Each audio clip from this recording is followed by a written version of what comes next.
오늘은 성전의 신분에 대해서 지난주에 이어서 같이 살펴보려고 합니다.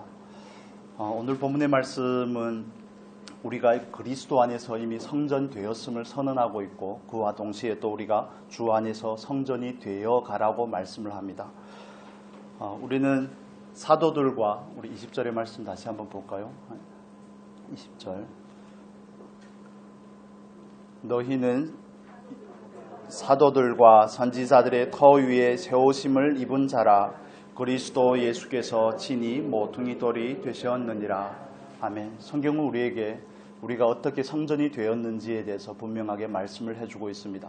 우리는 사도들과 선지자들의 터 위에 세우심을 입은 자라 이렇게 말씀을 하죠.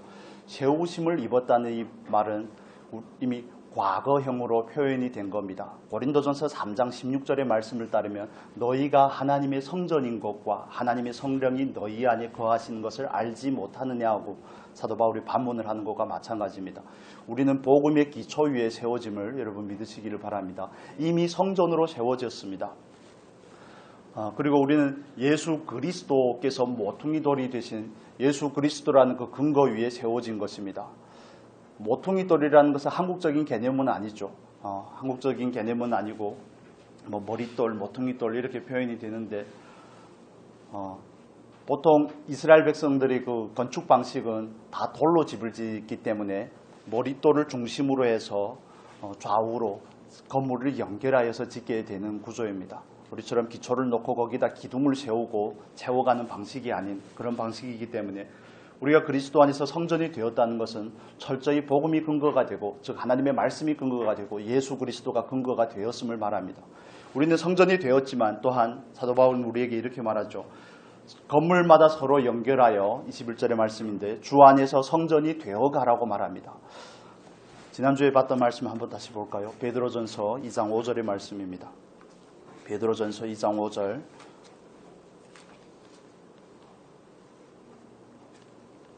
4절에서 5절 읽으면 좋겠습니다. 4절에서 5절 같이 읽겠습니다. 사람에게는 버림바 되었으나 하나님께는 택하심을 입은 보배로운 산돌이신 예수께 나아가 너희도 산돌같이 신령한 집으로 세워지고 예수 그리스도로 말미암아 하나님이 기쁘게 받으실 신령한 제사를 드릴 거룩한 제사장이 될지니라.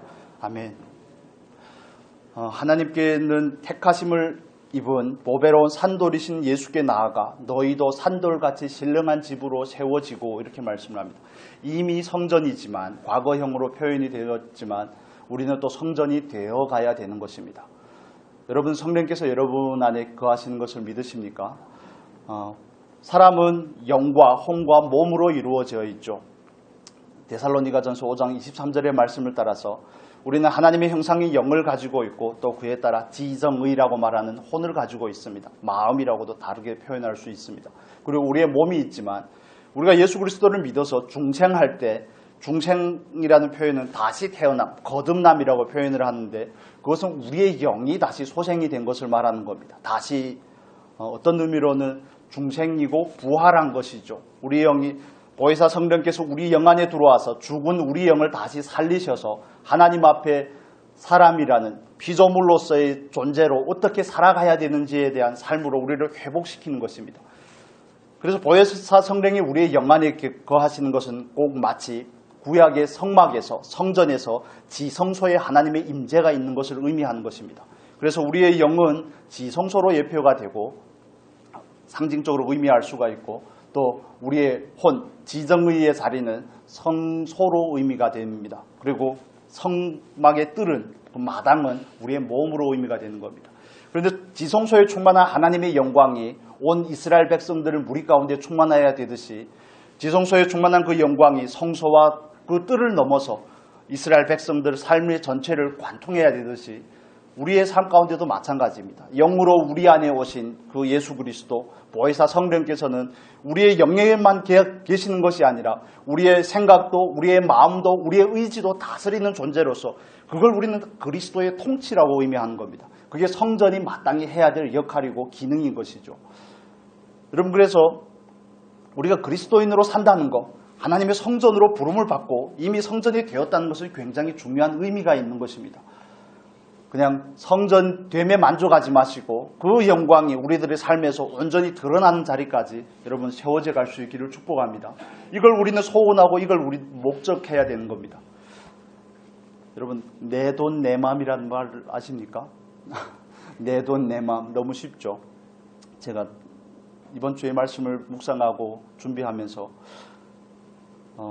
현이라는 그 연예인 여러분 잘 아시지 않습니까?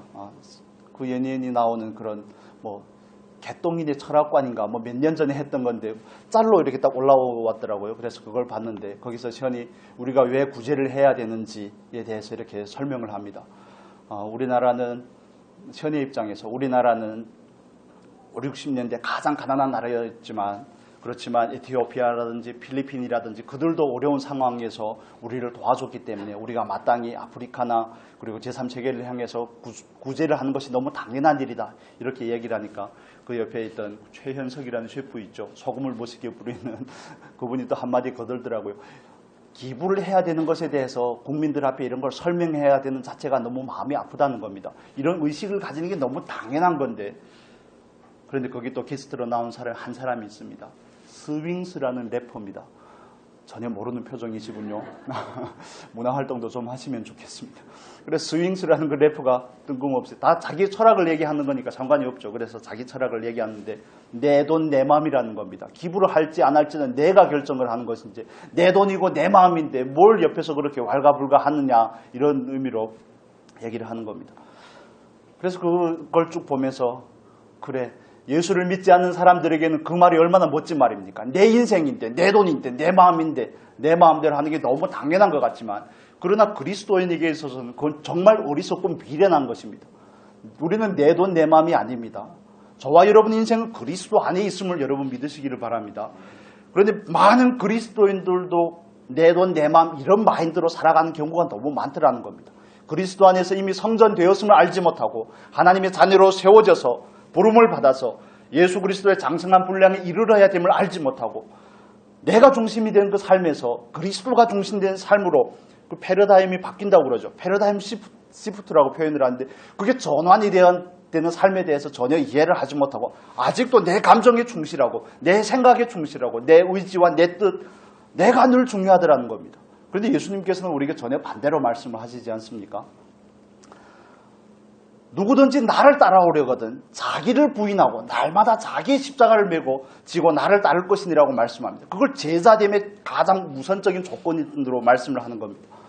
그리고 우리는 사도 바울이 로마서 12장에서 말하는 것처럼 정말 그러므로 형제들아 내가 하나님의 모든 자비하심으로 너희를 권하노니 너희 몸을 뭐라고요? 하나님이 기뻐하시는 거룩한 산 제사로 드리라는 겁니다.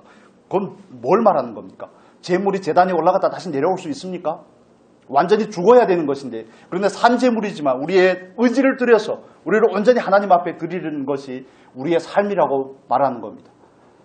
그런데 그러지 못한 그리스도인들이 너무 많고 이런 부분들에 대해서 반복으로 설명을 해야 되고 아직도 하나님을 그리스도를 성령을 일종의 수단 삼아서 내 삶을 어떻게 일으켜보려고 하고 어떻게 하든지 내가 성공을 하고 내가 명예를 얻고 이 세상에서 내가 부유하게 살고 하는 이런 부분에 있어서 하나님을 옵션으로 삼는 사람들이 너무 많더라는 겁니다. 그리스도인이 너무 많더라는 겁니다. 내 성공이나 내 만족을 위한 수단으로서 예수를 바라보는 것 그런 관점이 바뀌실 수 있는 은혜가 저와 여러분에게 있기를 축복합니다. 우리는 성전으로 부름을 받았습니다. 다른 부분을 설명을 드렸지만 지난주에 말씀을 드렸던 것처럼 성경은 처음부터 마지막까지 성전을 짓는 일에 대해서 우리에게 말씀을 해주고 있습니다.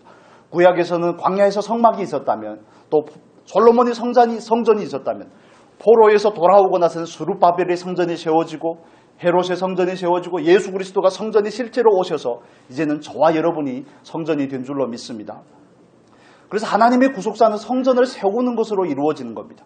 구약 때는 물리적인 눈에 보이는 성전을 세우고 하나님의 영광이 거기에 임재했다면 오늘날에는 예수 그리스도가 성전에 실제로 이 땅에 오시고 십자가에서 죽으시고 3일 만에 부활하시고 승천하시고 나서 보혜사 성령을 우리에게 보내시고 나서는 저와 여러분이 성전이 된 것이 아니겠습니까? 그래서 그 영광이 우리 안에 충만해야 되는 것입니다. 그 우리 안에 충만한 영광이 하나님 앞에서 정말 날마다 그 깊이를 더해가고 넓이를 더해가고 높이를 더해가야 될 줄로 믿습니다. 그 충만한 영광에 이르는 것이 하나님께서 우리를 향한 부르심이더라는 겁니다. 다 성전이죠. 솔로몬의 성전도 성전이고 스룹바벨의 성전도 성전입니다. 그런데 에스라서에 보면 포로에서 돌아온 사람들 중에 솔로몬의 성전의 영광을 받던 사람들은 정말 하나님의 은혜로 세워진 스룹바벨의 성전을 바라보면서 웁니다. 애통하는 무리가 있는가 하면 감사하는 무리가 있습니다. 애통하는 사람들은 이 성전의 영광이 솔로몬의 성전의 영광이 미치지 못하더라는 겁니다. 우리에게 영적으로 무엇을 의미합니까? 우리가 다 성전이지만 어떤 분 안에는, 어떤 그리스도인 안에는 하나님의 영광으로 충만하고 하나님께서 우리의 영에만 계시는 것이 아니라 우리의 마음도, 우리의 생각도, 우리의 의지도 하나님께 전적으로 귀속이 되어 있는데, 하나님께 속해 있는데, 그러지 않고 내가 원할 때는 그리스도를 찾고 내가 원할 때는 기도하고 엎드리지만 그러지 않은 삶에서는 내 돈, 내 마음이더라는 겁니다. 내 인생 내가 살고 내 인생 내가 주관하려고 하는 그런 마인드로 살아가는 경우들이 너무 많더라는 겁니다. 여러분, 우리 하나님 앞에서 이 가장 근원적인 부분에서부터 점검을 해야 되는 것입니다. 성전으로 세워졌다는 것은 이 몸을 통하여, 고린도전서 6장의 말씀 볼까요? 19절에서 20절. 이 몸을 통하여 하나님께 영광을 드러내는 삶을 목적하고 있음을 우리에게 말씀해 주고 있습니다. 우리 한번 같이 보겠습니다. 고린도전서 6장 19절에서 20절. 우리 17절부터 볼까요? 17절부터 보겠습니다. 같이 읽겠습니다. 주와 합하는 자는 한 영이니라. 음행을 피하라. 사람이 범하는 죄마다 몸 밖에 있거니와 음행하는 자는 자기 몸의 죄를 범하느니라. 너희 몸은 너희가 하나님께로부터 받은 바 너희 가운데 계신 성령의 전인 줄을 알지 못하느냐. 너희는 너희 자신이 것이 아니니라. 값으로 산 것이 되었으니 그런즉 너희 몸으로 하나님께 영광을 돌리라. 주와 합하는 자는 한 영이라. 그런데 그 영의 자리만 있는 것이 아니라 우리가 어떻게 해야 된다는 겁니까? 우리는 하나님께 온전히 속한 사람이기 때문에 나에게 주권이 없다는 겁니다. 인생의 주도권이 나에게 없음을 인정을 하고, 그런즉 이 몸을 통해서 우리가 해야 될 유일한 일은 하나님께 영광을 돌리는 일이라는 겁니다. 먹든지 마시든지 그 무엇을 하든지 하나님의 영광을 위해서 하라는 그 교훈도 이어지는 것이죠. 여러분, 우리가 성전으로 세워진 이유를 잘 아시겠습니까? 하나님은 왜 우리를 성전 삼고 계시는지를 잘 아시겠습니까? 솔로몬의 성전에 그 영광이 충만했던 것처럼, 스룹바벨의 성전에 영광이 충만했던 것처럼, 예수 그리스도 안에, 정말 성전이 실체이신 예수 그리스도 안에 하나님의 은혜와 진리가 충만했던 것처럼 오늘날 저와 여러분의 삶 안에서도 하나님의 영광이 충만해야 될 줄로 믿습니다. 하나님의 은혜와 성령의 능력이 우리를 완전히 사로잡는 삶이 저와 여러분의 삶이 될 수 있기를 축복합니다. 이게 하나님 앞에서 가치 있는 인생이고 하나님께서 부르신, 우리를 성전으로 삼으신 목적이더라는 겁니다. 내 마음대로 살 거면 예수를 왜 믿습니까? 내 마음대로 내가 인생의 주인이 돼서 살 거면 예수를 왜 예배합니까? 왜 찬양하고, 찬양할 때와 우리의 삶은 얼마나 괴리가 있고 얼마나 다릅니까? 우리의 지식과 우리의 삶의 실제는 얼마나 차이가 있습니까? 정말 깊은 넘지 못할 정말 갭이 있는 것 같습니다. 우리는 하나님의 말씀 앞에서 정직하게 서서 나는 정말 성전인 것을 믿고 있는지, 나는 하나님의 영광이 내 안에서 온전히 나를 사로잡아 나를 통하여 하나님의 영광된 삶을 목적하고 있는지, 이런 근원적인 질문들을 해야 되는 것입니다. 그냥 예배하고 찬양하고 이런 외형적인 행위도 좋지만, 예배하는 행위도 좋지만, 그러나 하나님께서 우리의 중심을 보고 있다는 사실을 여러분 믿으신다면 하나님 앞에 깨어 있어야 될 저와 여러분이 되면 정말 좋겠습니다. 그렇구나, 하나님께서는 우리를 성전으로 부르시고 우리를 성전이 되어가기를 원하시는 게 하나님의 뜻이라면, 우리가 방금 드린 찬양 가운데서 하나님의 뜻이 내 뜻이 되고 정말 하나님의 소원이 내 소원이 되는 은혜가 있기를 바랍니다. 우리는 말씀 앞에 아멘이라고 말해야 되는 겁니다. 하나님, 그런데요, 하나님의 말씀은 그렇고 나는 내 생각대로 하겠습니다. 이러면 성전으로서의 기능을 바로 할 수가 없는 것이고, 성전으로 살고자 하는 부분에 있어서 가장 첫 관문인 동의조차도 되어지지 않은 겁니다. 저 목사는 왜 맨날 저리 진지하냐 그렇게 생각하실지 모르겠지만, 정말 생각해보면 애통할 만한 일입니다. 통탄할 만한 일입니다. 나라를 위해서 걱정을 하고, 대통령을 걱정을 하고, 이 나라의 정치 체계를 위해서 걱정하고, 재정이 어떻게 될 것인지, 환율이 추락하는 것을 걱정을 하고 할 게 아니라 우리가 먼저 그리스도인으로서 하나님 앞에서 성전으로서 나는 성전인 것을 아는가? 나는 날마다 성전으로 세워지고자 하는가? 이런 근원적인 질문들을 가져야 되는 것입니다. 지난주에 말씀을 드렸던 것처럼 우리의 모든 삶의 역량을 동원해서 어떻게 하나님 앞에서 성전이 세워질 것인지가 저와 여러분에게 초점이 되어야 된다고 말씀을 드렸죠. 그게 하나님께서 성경에 대한 많은 예들이 있지만 바벨론의 포로되었던 이스라엘 백성들을 가나안 땅으로 돌려보낸 목적인 것입니다. 성전을 건축하기 위해서 그들을 포로에서 귀환시킨 것입니다. 하나님께서 저와 여러분을 부르신 이유도 마찬가지 아니겠습니까? 죄의 포로가 되고 사망의 포로가 되고 정말 죽음의 냄새가 진동하는 우리에게 빛으로 생명으로 찾아오신 예수 그리스도, 우리를 회복시킨 그 이유가 무엇입니까? 우리를 성전 삼아 우리를 통하여 하나님의 영광이 드러나고 우리를 통하여 많은 사람들이 주께로 돌아오기를 위해서가 아니겠습니까? 만방 가운데 하나님의 영광을 펼치기 위해서가 아니겠습니까? 그렇다면 예수 그리스도께서 말씀이 육신이 되어서 하나님의 영광을 드러냈다면 오늘도 하나님께서 우리를 성전 삼아 우리를 통하여 그 영광을 드러내야 되는 것이 아니겠습니까? 여러분 어떻게 생각하십니까? 동의하셔도 좋고 동의 안 하셔도 좋지만 그러나 하나님의 말씀이 저와 여러분 삶 가운데서 온전한 그 구원의를 회복하는 은혜가 있었으면 좋겠습니다. 아니라고 말하지 말고 아멘이라고 말하십시오.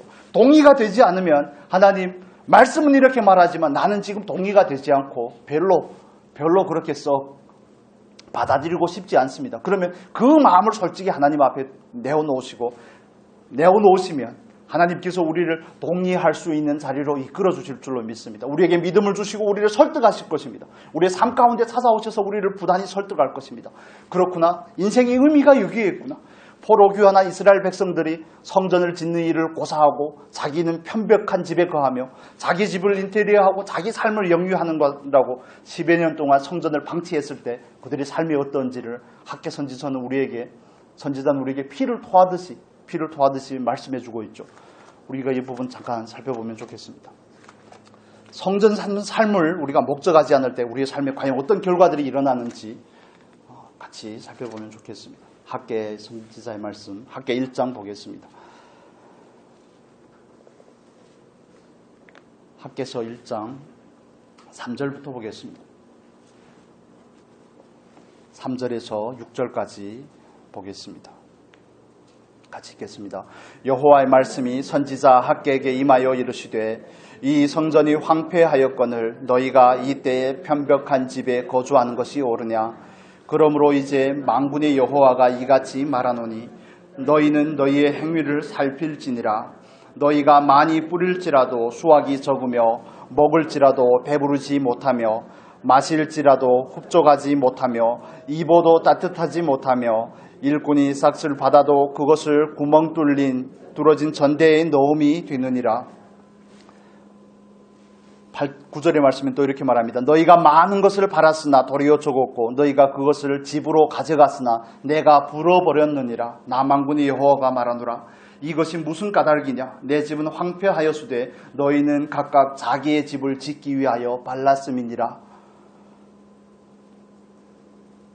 여러분 학개 선지자는 단순하게 이스라엘 돌아온 포로에서 귀환하여 성전을 건축하기 위해서 자원하여 돌아온 사람들이 외적인 세력들의 방해로 인하여서 방치한 그 성전들을 다시 건축할 것을 말씀하는 것이 아니라 오늘날 우리에게 이 말씀을 적용해 본다면 하나님의 성전을 세우는 일에 열심을 내지 않는 우리를 책망하는 말씀인 것입니다. 우리가 정말 우리의 삶을 세우고 나의 삶을 세우고 내 삶을 영위하기 위해서 세상에서의 성공과 부와 명예를 원했을지 모르지만 원하지 않을 수도 있겠지만 그런데 그런 것을 위하는 삶이 얼마나 허무한 것인지를 우리에게 말씀해 주고 있습니다. 전도서는 우리에게 이렇게 말씀을 합니다. 청년의 때를 너희 마음대로 살아보라는 겁니다. 청년의 때를 마음대로 살아보라는 겁니다. 그러나 마지막에는 뭐라고요? 하나님께서 그 삶을 결산하신다는 겁니다. 여러분 구정이 있는 것이 얼마나 감사한지 모르겠습니다. 다시 시작할 수 있는 용기가 생기는 거 아니겠습니까? 소망입니다. 새해 들어와서 많은 소원을 가졌지만 제대로 착실히 그걸 따라서 행하시는 분이 있고 그러지 못한 분이 있을 것입니다. 성경을 얼마나 읽을지, 기도는 얼마나 할지, 하나님 앞에서 날마다 큐티를 할 것인지, 영적인 일기를 쓸 것인지, 감사의 일기를 쓸 것인지 많은 소원들이 있겠지만 그러나 늘 연약해서 넘어지는 우리의 모습들을 봅니다. 그러나 구정이 있다는 게 우리로 하여금 다시 시작할 수 있다는 것이 그런 의미가 되어서 좀 감사한 부분이 있습니다. 여러분, 하나님께서 우리에게 주신 기회를 가지고 우리가 구정이라는 시간을 통해서 우리 온몸이 쉬면서 우리의 영역이 하나님 앞에서 쉬면서 하나님의 목적을 회복하는 그 은혜가 있었으면 좋겠습니다. 내 삶은 무엇을 하기에 급했는가? 여러분이 꿈이 나름대로 다 꿈이 있지 않겠습니까? 삶을 향한 목적이 있고, 그런데 모든 건 다 좋습니다. 그렇지만 그게 하나님의 뜻 안에 있지 아니하면 아무 의미가 없다는 겁니다. 하나님 앞에 돌아갔을 때에는 슬피 울며 이를 가는 인생이 될 수밖에 없다는 것을 우리는 늘 염두에 둬야 되는 것입니다. 무엇을 위한 삶입니까? 무엇을 목적해야 됩니까? 무엇을 소원해야 됩니까? 무엇을 바라면서 살아야 되는 것입니까? 그 알량한 자존심을 지키는 게 그렇게 중요합니까? 이 세상에서 뭔가를 이루는 게 그렇게 중요합니까? 물론 그 누군가에겐 중요할 수 있습니다. 그렇지만 우리의 삶은 하나님의 말씀이 기준이 되어야 되는 겁니다. 하나님께서 뭐라고 하면 아멘입니다라고 동의할 수 있는 사람이 하나님 앞에서 복받는 사람이 아니겠습니까? 아무리 자기의 전대를 불린 듯, 자기의 주머니를 불린 듯 하나님께서 불면 그 삶이 하나님의 목적이 부합하지 않을 때 하나님께서는 그 삶을 축복하실 수가 없다는 것입니다. 여러분, 정말 간절히 소원하지만 소원하기는 하나님께서 여러분이 편이 되셔서 여러분의 삶이 하나님 안에 있다는 사실을 여러분 또한 동의하고 하나님 안에서 은혜 받는, 축복받는 인생이 될 수 있기를 축복합니다. 정말 소원합니다. 그랬으면 정말 좋겠습니다. 하나님께서 내 편인가를 물어봐야 될 것입니다. 먼저. 그렇다면 또 다른 의미로는 나는 그러면 하나님의 편이 되어 있는가를 또 스스로 질문을 해야 되지 않겠습니까? 나의 모든 애씀이, 나의 모든 노력이, 나의 모든 추구가 무엇을 위함인가? 무엇을 이루려고 하는 것인가? 무엇을 얻으려고 하는 것인가? 이건 하나님과 얼마나 큰 관계가 있는가? 하나님께서 원하시는 바가 맞는가? 이런 근원적인 질문에 대해서 우리가 질문을 해보셔야 되는 부분입니다. 그러지 않으면 우리에게 주어진 그 시간의 의미들이 과연 무슨 의미가 있을까? 많은 시간을 주면 그 시간을 가지고 하나님 앞에서 죄를 짓기에 급급하고 하나님께서 원하지 않을 일을 하는데 더 열심을 낸다면 그게 과연 축복된 삶일까? 많이 가진 것이 축복입니까? 정말 이 세상에서 많은 사람들이 인정을 받는 것이 은혜이고 축복일까요? 하나님과 상관이 없으면 그러지 않다는 것을 성경은 우리에게 부단히 반복해서 말씀해주고 있습니다. 가장 좋은 대표적인 예로 사울 왕이 있지 않습니까? 그는 이스라엘의 왕입니다. 많은 사람들이 칭송을 받고 많은 사람들을 위해 군림하는 왕이죠. 그러나 우리는 너무 잘 압니다. 사울은 비록 왕으로서 살았지만 그의 삶은 하나님의 축복이 없었음을 압니다. 왕이 되는 것이 중요한 것이 아니라 그 삶에 하나님의 축복이 있는지, 은혜가 있는지, 하나님께서 함께 하시는지가 더 중요하다는 사실을 우리는 너무 잘 알지 않습니까? 정말 다윗같이 살아도 쫓겨다니는 망명된 인생일지라도 하나님의 마음에 합한 사람이 되어야 되겠구나. 우리는 그걸 자연스럽게 깨닫게 되는 것입니다. 그렇다면 오늘 주제로 돌아와서 하나님께서 우리를 성전으로 삼으셨고 우리를 성전이 되어가기를 원하시는데 그렇다면 그 목적에 나의 삶은 얼마나 부합한가? 이 질문을 가지실 필요가 있다는 것입니다. 그걸 목적하는 저와 여러분이 복된 삶이 되었으면 좋겠습니다. 동의가 안 되면 동의가 안 되는 그 마음을 가지고 하나님 앞에 나와 구하십시오. 다른 사람들은 동의가 되는데 저는 동의가 잘 안 됩니다. 하나님 저에게 깨달음을 주시고 저도 동의할 수 있도록 은혜를 주십시오. 저도 하나님의 주권에 엎드릴 수 있는 은혜를 주십시오.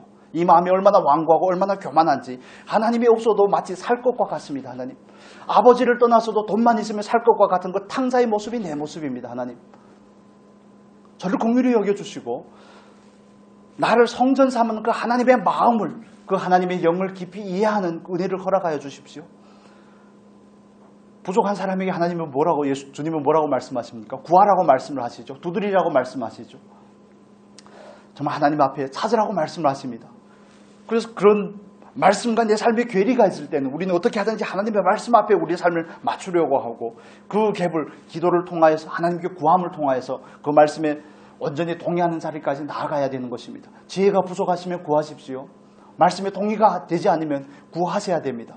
그래서 하나님 저에게도 깨달음을 주십시오. 다윗이 그랬듯이, 사도 바울이 그랬듯이, 많은 믿음의 선진들이 그랬듯이 정말 자기 삶에서 하나님을 위한 그 삶이, 하나님의 영광을 위한 삶이 그들의 삶의 유일한 목적이고 삶의 의미였던 것처럼 하나님 저도 한번 이 짧은 인생 그렇게 살아드릴 수 있었으면 좋겠습니다. 이 자리까지 동의할 수 있다면 얼마나 좋겠습니까? 그렇다면 정말 100년의 갑절이 아니라 1000년의 갑절이 아니라 정말 짧은 인생을 산다 할지라도 그건 정말 의미가 있을 것입니다. 여러분, 정말 하나님 앞에서 그런 소원을 가지실 수 있기를 바랍니다. 그 소원을 가진 자가 진정으로 복된 사람이 아닐까? 구정인데 너무 진지하게 해서 죄송합니다만, 근데 구정은 이런 시간이라고 저는 생각을 합니다.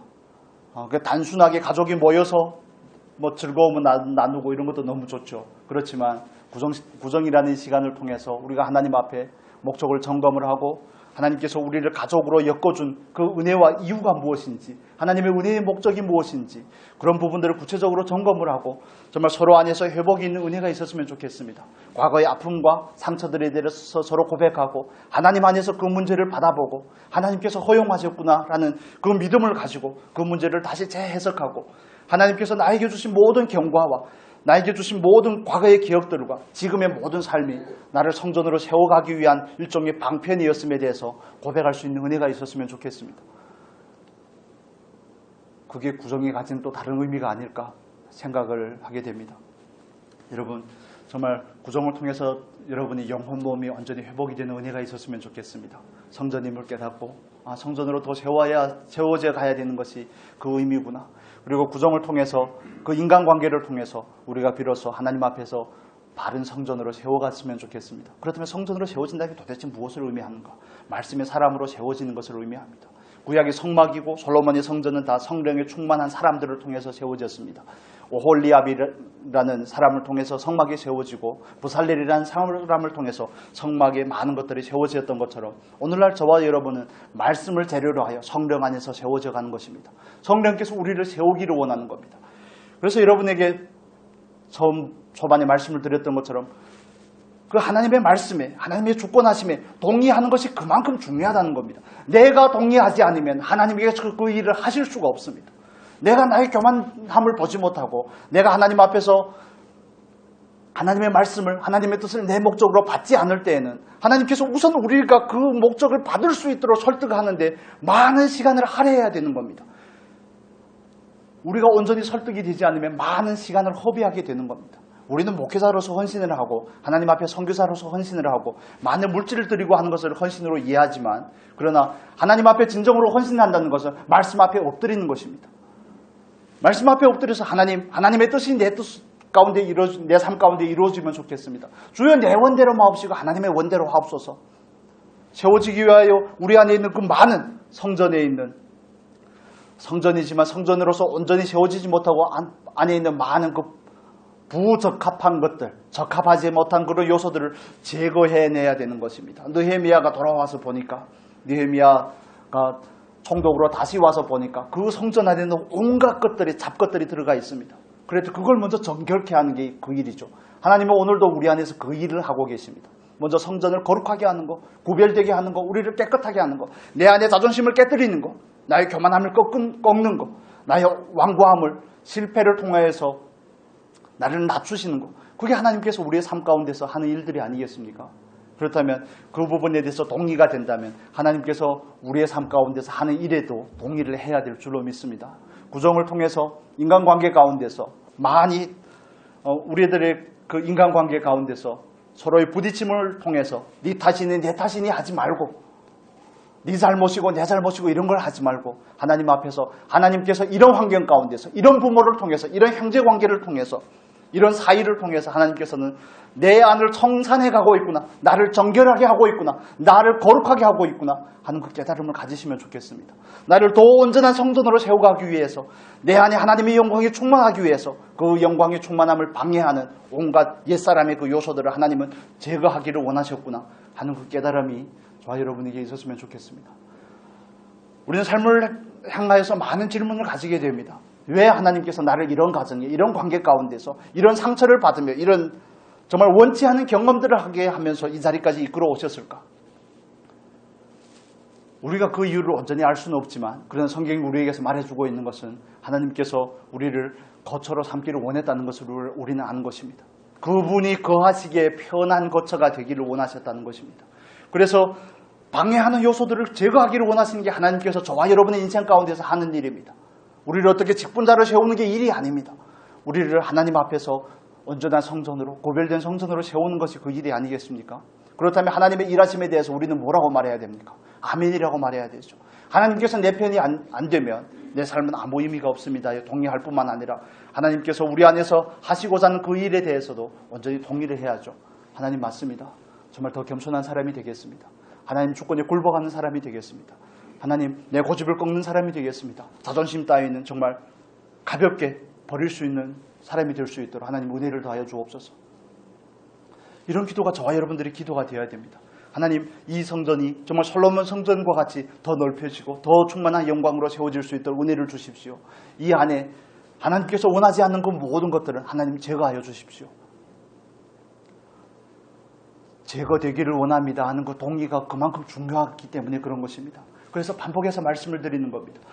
우리가 동의하셔야지 하나님께서 비로소 그 일을 하실 수가 있습니다. 탐자가 집 나가서 정말 속된 말로 개고생을 하고 나서 아버지의 존재를 비로소 깨닫고 집으로 돌아왔을 때 아버지의 존재를 인식하고 아버지의 존재의 필요성을 깨달았을 때 비로소 아버지가 누리는 그 영광을 자기가 누릴 수 있는 것과 마찬가지입니다. 아버지께서 그의 삶 가운데 개입할 수 있는 것과 마찬가지입니다. 하나님 저는 하나님이 필요 없습니다.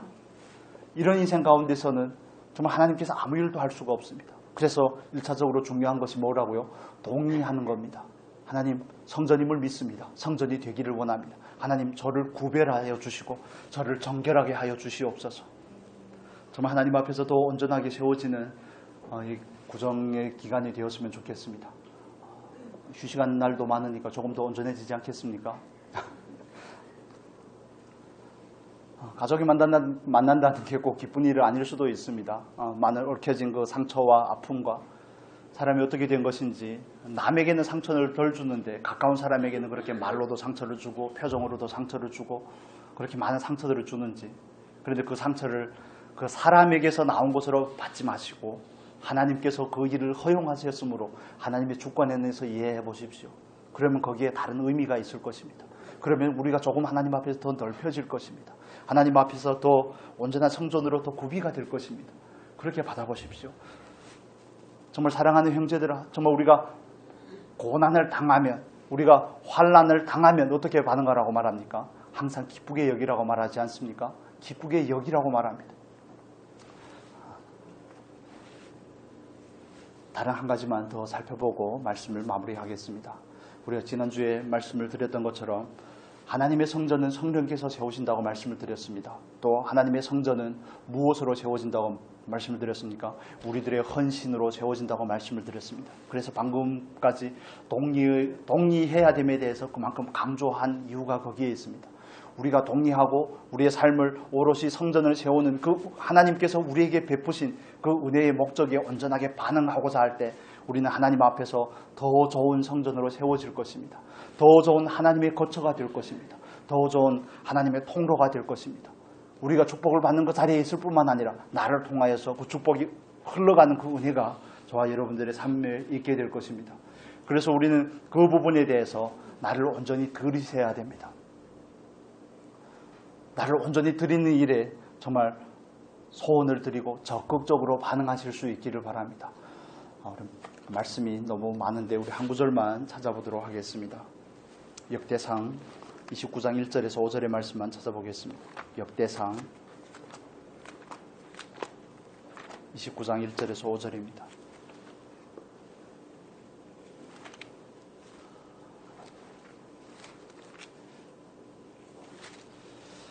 같이 읽겠습니다. 다윗이 성전을 건축할 그런 부분들을 준비하면서 드렸던 고백이죠. 역대상 29장 1절에서 5절 같이 읽겠습니다.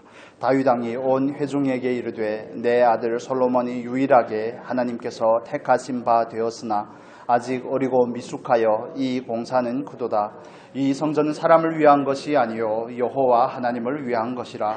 내가 이미 내 하나님의 성전을 위하여 힘을 다하여 준비하였나니 곧 기구를 만들 금과 은과 녹과 철과 나무와 또 만호와 가공할 검은 보석과 채석과 다른 모든 보석과 옥돌이 매우 많으며 성전을 위하여 준비한 이 모든 것 외에도 내 마음이 내 하나님의 성전을 사모함으로 금은으로 내 하나님의 성전을 위하여 드렸노니 곧 오빌의 금 3,000달란트와 순은 7,000달란트라 모든 성전벽에 입히며 금은 그릇을 만들며 장인의 손으로 하는 모든 일에 쓰게 하였노니 오늘 누가 즐거이 내 손에 채워 여호와께 드리겠느냐 하는지라. 아멘. 오늘 누가 즐거이 내 손에 채워 여호와께 드리겠느냐 하는지라. 하나님의 성전은 하나님께서 우리에게 주어진 것으로 세워지는 것입니다. 그래서 우리의 모든 삶을 가지고 그 성전을 세우는 삶을 목적해야 될 뿐만 아니라 다윗은 자기가 성전을 세우는 것이 자기의 몫이 아니라는 사실을 알게 됩니다. 그러면 왕으로서의 부귀 영화를 누리는 일에만 온통 마음을 쏟아도 얼마나 즐겁고 얼마나 행복하겠습니까? 그런데 그는 나는 성전을 세울 수 없지만 성전을 세우는 일을 위해서 준비할 수는 있구나 하는 것을 깨닫게 됩니다. 그래서 그는 왕으로서 자기 아들 솔로몬 대에 가서 그 성전이 세워질 수 있도록 자기가 해야 될 그 모든 책임과 의무를 다하는 겁니다. 우리도 이 마음의 중심이 있으면 얼마나 좋겠습니까? 다윗이 고백하는 것처럼 내 마음이 내 하나님의 성전을 세우는 일을 사모함으로, 내 마음이 내 하나님의 성전을 사모함으로 정말 힘을 다하여 준비하여 나니, 이렇게 말하지 않습니까? 그것처럼 우리가 좀 하나님 앞에서 자발적으로 하는 헌신을 통해서 하나님의 성전이 세워진다는 사실을 믿으시고 은혜를 깨달은 자로서 하나님 앞에 즐거이 드려지면 좋겠습니다. 은혜가 무엇인지 모르시겠거든 어떻게 하시라고요? 구해야 됩니다. 은혜가 무엇인지, 내가 받은 은혜가 얼마나 큰지를 잘 모르시겠으면 하나님 앞에 구하셔야 됩니다. 너희가 세상의 영을 받지 아니하고 하나님으로부터 언영을 받은 이유에 대해서 고린도전서 2장에서 말씀하지 않습니까? 뭐라고요? 하나님께서 너희에게 은혜로 주신 것들이 무엇인지 깨닫게 하려 하심이라. 성령은 우리에게 주신 이유입니다. 여러분 구하시고 동의하시고 하나님 앞에 온전히 헌신하시고 그걸 목적 삼는 저와 여러분의 복된 인생이 되시면 좋겠습니다. 그래서 하나님께서 우리 안에서 우리를 더 온전하게 세워가고자 우리 안을 정비하려고 할 때, 성전으로 세워지는 일에 적합하지 않은 것들은, 내 안의 것들을 정리하려고 할 때, 자존심이든지 교만이든지 고집이든지 완고함이든지 잘난 척이든지 많은 것들이 있을 겁니다. 그러려고 할 때 하나님 앞에서 겸손하게 정말 납작 엎드리는 은혜가 있기를 바랍니다. 하나님 앞에 정말 머리를 조아려야 되지 않겠습니까? 하나님 맞습니다. 이 고백이 저와 여러분의 고백이 되고 좀 하나님 앞에서 적극적으로 헌신되어 성전으로 세워질 수 있기를 축복합니다.